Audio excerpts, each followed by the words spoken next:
This is not financial advice, it's just the wine talking. Welcome back to It's Just the Wine. I'm your host, Gassia, and joining us today is Matilda, Mel, and Tal. Hello. Welcome Hi. back. So, who wants to say their win of the week today? Well, I can share a win, which was last week, but still a win for this week. I passed my exam. Woo! Done studying. But yeah, that's a huge win for me. That's amazing. I'm Congratulations. sure Tal is so happy right now. No, I'm not just happy, but I'm proud of you. I Thank you. think we all witnessed, I'm sure you and your mom witnessed more because you guys, see each other every day. But you put time and effort and sweat and tears for sure. So I just wanted to say I'm proud of you and to many more successes Thanks. in your journey. Thank you. I wish the same to you all. Love you. Love you too. Okay, so before we get into our episode, I wanted to mention to like, comment, share, and subscribe to our channel because it's only getting better. So yeah, let's dive in. So, our topic for this week is whether leasing or financing a car is better. So, what do you guys think? I think it's a thought that a lot of people have when it's time for them to get a car. I know I've looked into both options every single time that I want to get a new car. I think a lot of it depends personally what your needs are. Because if you lease, you're always getting a new car. When you finance, you could finance a used car, or you could finance, once you finance, you could stay with the car for a longer period of time versus a lease. So I think there's a lot that depends on what you want and what your needs are. For a lease, also, there's like a limit on the kilometers that you can put. Sometimes I believe that the dealership makes you want to lease more than finance, even though sometimes financing can be the better option, because I'm not sure, leasing sometimes offers a cheaper monthly rate. So sometimes the dealership wants you to get that because it's beneficial for them, but sometimes you just gotta see what works best for you. Mm-hmm. Yeah, because when you lease also and you do a lot of kilometers, then it's like Add-ons. I've never leased a car. It's my first brand new car that I have. But if I remember, each kilometer that you do extra is like what, $3-4 or no? No, Is I it think like- it's a few cents, but it Okay. adds up really Yeah, Yeah. of course. Like if you're over 10, 20,000, then it could be Yeah, costly it's when you return it. But like a tip for me, I've always leased. My husband has financed the car, but I've leased. And when you return the car and you're over your mileage, if you're gonna get a car from the same dealership, usually they'll waive the fee. Okay. So that you stay with them and you renew for another lease. Yeah, like my boyfriend is leasing a car for like 3 years, I think. And he has like specific, I don't know how many kilometers he has a year, but then, so because he drives to work every day. So that's like a lot of going and coming and adds up. So sometimes he just like uses his mom's car. Yeah. So he doesn't put in too much kilometers. But like, how can you live like that? Like always having to worry about how much kilometers you're going to put on the car. Yeah. You know what I'm saying? So it has its pros and cons. Yeah, I think it really depends on what you're looking for. Yeah. Personally, I would like to finance a car. Yeah. Because I don't plan on getting a new car, like until I'm financially free, at least. Yeah, but like, is it? But isn't it like better that let's say you finance a car, and then after 4 or 5 years you paid it off and you have no more payments, because you keep leasing, you're throwing money in the garbage. But that's exactly what I mean. Like I'll use it for a few more years, and then I'll be like, I won't be paying monthly payments for a car. Rather, just like their insurance. Yeah, and then eventually, if I want to buy something else, I'll sell it and buy something new.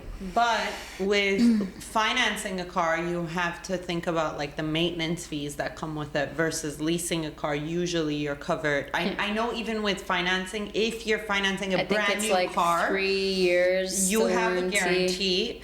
But after It's done. So all the maintenance falls on you.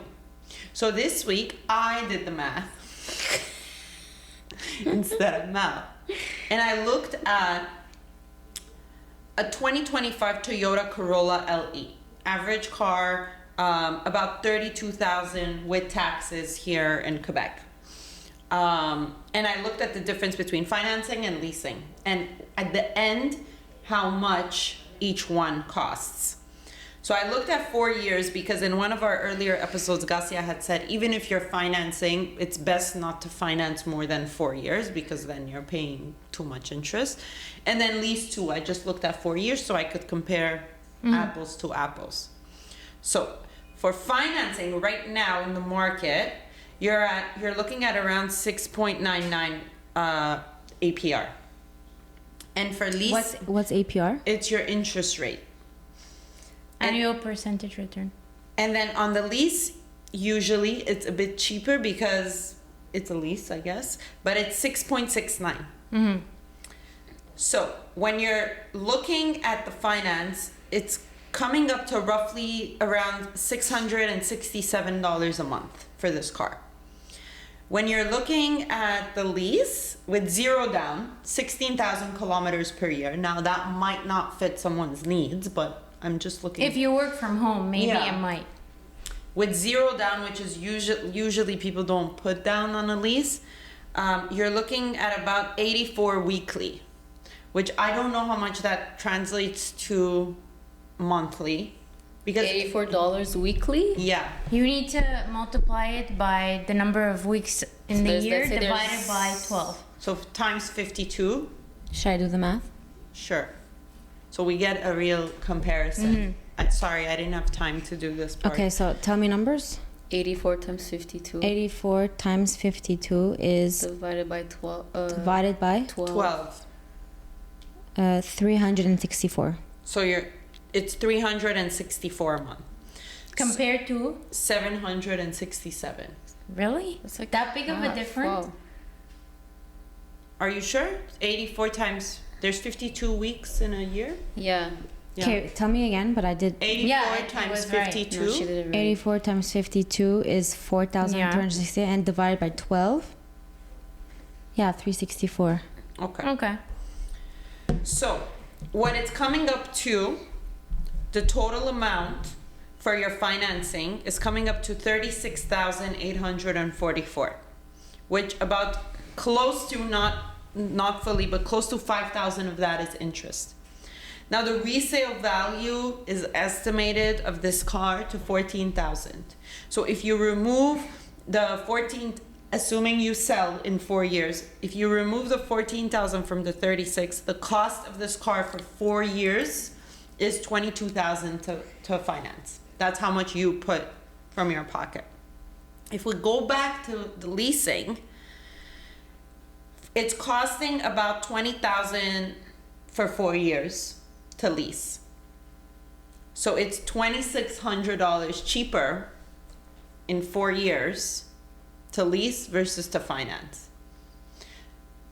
Yeah, but then you have no choice but to buy another car, so Yeah. you need to count in that Yeah. amount that you're paying monthly in your lease that you're not for financing because you've already bought the car. Yeah, this is assuming you're selling. Yeah. I'm looking at it 4 years. You're gonna resell the car in 4 years. But you also, if you're planning it like that, you also need to look at it after 4 years. Yeah, I'm assuming in 4 years you get a new car. Because it would always be beneficiary, sorry, I was looking at beneficiary documents. It would always be beneficial to look at leasing numbers than financing numbers, obviously, if you're looking at it face value. Yeah, this is face value. I'm saying it all depends on what you want. In 4 Do years. you want to drive a new car every 4 years, or do you want to not have any payments in 4 years? Yeah. Do you want to have a limit on your kilometers on your mileage every year, or I want do you to not? live freely, so I'll go with financing. Yeah, Yeah. like for example, I'm gonna give you an example. Like my dad, he has his car, works well, but he's had it for like 8 years, and he did the math, and he goes like, I'm saving more money by keeping my car and putting $5,000 just, or like $5,000 or $3,000 in maintenance every year than buying a car every 4 or 5 years. Yeah. Like he's gonna drive this car for maybe another 5-6 years, which is gonna be like, you know, like if you think of it like that, and if you don't, like you said before, it depends on what you need. Like what are your needs? Yeah. If somebody wants to drive a new car every 3-4 years, then go ahead. That's their lifestyle.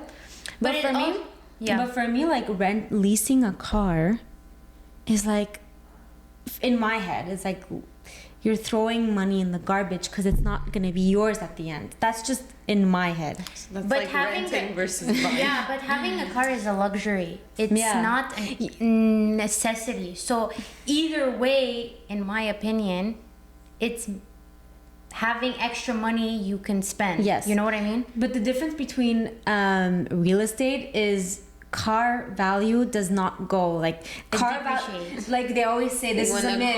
Exactly. When the car leaves the dealership, automatically loses Exactly. value. So that's the difference. But like, Yeah.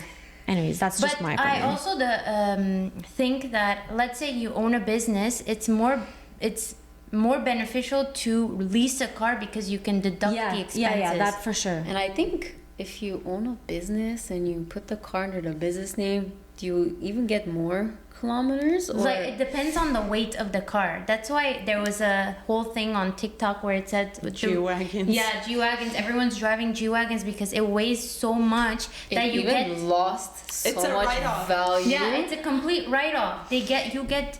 I don't know how much of Gotta this write is it true, off. but yeah, you get the complete amount. Obviously, if your business is David. doing well. Where did you get all this from? It's a write-off. It's a write-off. Yeah, Anyway, sorry. you just gotta think of what's. I feel like the when best people for don't you. care about cars, they lease more and they just get a new one every 4 years with the same dealership to maybe, like you said, You get discounts. discounts and write off. I'm kidding. And there's no cars that are lower than like $500 anymore. Like a Honda Civic, which is better. It's a good car. But Clean. Reliable. That Reliable. 8-seater Kia I was talking to you guys I about. keep seeing it everywhere Me now. too. It's ever $525 I'm, monthly. I'm manifesting. That it was a van. Yeah. Get it, girls. Let's go for it. No. Getting girls We're going shopping. automatic doors. Do you want some popsicles? Family Guy? No. Oh man. Anyways, Oh my god. Nah. yeah, I'm manifesting that for it. But yeah, coming I back have my dream car now, so I'm good until it starts to like make Break some down. noises and break down. But no, I've had it for 5 years and I'm But that's it, same. Like, and I work from home, so for me, car is not as important. So for me, if it takes me to my house, to my sister's house, then it works perfectly fine. and like, let's be honest, you wouldn't want a brand new car. No. My just- goal is, if I'm gonna buy another car, I'm gonna pay it full cash. Nice. That's my other goal. Nice Yeah, goal. that's a great goal. If you're achieving financial freedom, maybe leasing not a brand new car, but a used car to You get. can't lease a. Finance a car, maybe not the newest one, just to achieve financial freedom, or just do not buy a car and bus, metro, walk, It's BMW. It's really nice. and save on insurance, gas, payments. I think that also depends. Like, it's easy to say that, but that depends. If you have a family, if you have kids, I'm sorry, but like, Yeah, 100%. like if I had to bring my kids to school with the bus, no, there's no way. Bus? Yeah, like if I opt to not have a car and take oh, public yeah. No. like sometimes that's just not yeah. feasible. But in that case, I think we need to make a conscious decision as to what we want as our end goal and what's going to help us get there. So like it's also easy to go and buy a car that maybe realistically is out of our means, but we can afford it, but it doesn't mean that You should do it. Exactly. So it's in our hands and in our control to do what we need to do today to achieve the goals that we want to achieve later. And that's a personal choice. Do your homework, run the numbers and Also, See don't what's fall into the works, trap. yeah. It's so easy to buy a car. It's so easy to buy $100,000 car these days. No matter what you make, you can literally get approved for it. So, and then you're stuck with the payments no matter what for I don't know how long. And so you just gotta make the right decisions and really, really don't just Think smart. get it to get it. It's easy to Get upgrade the your life. Kia van. Or get this Toyota Corolla But 2025. you're talking about the space. No, but honestly, some of the lower cost cars, I don't know what category they fall in. mid-range. No, Kias are very Mid-range very cars, nice. they're Yeah. very nice. Their technology is very advanced. Better than my car. We also realized Kia is not Japanese, but is Korean. Yeah, So, putting it out there. It's okay. we did our homework. People make After mistakes. we said it. It's Yeah. okay. We make mistakes. But yeah, I think today's episode was great. Kind of educating ourselves. Yeah, a little short and sweet. Do your research. I hope this inspires everybody and, to not just do it for yourself, not to do it for others, but do it for yourself. You don't have to prove anything to anybody Yeah. with what you're driving and what you can afford, what you can't afford. Do whatever you can and, enjoy life. You only live once, but do not exaggerate. But yeah. You live every day. Yeah, exactly. You die once. Oof, Jesus. This was her powerful speech in that episode. That's the point. but it she was gold custom jewelry. That Yes. quote unquote gold custom. Interesting. All right. Cheers, ladies. Cheers. See you guys next week. Ciao, ciao. See See you. you next week.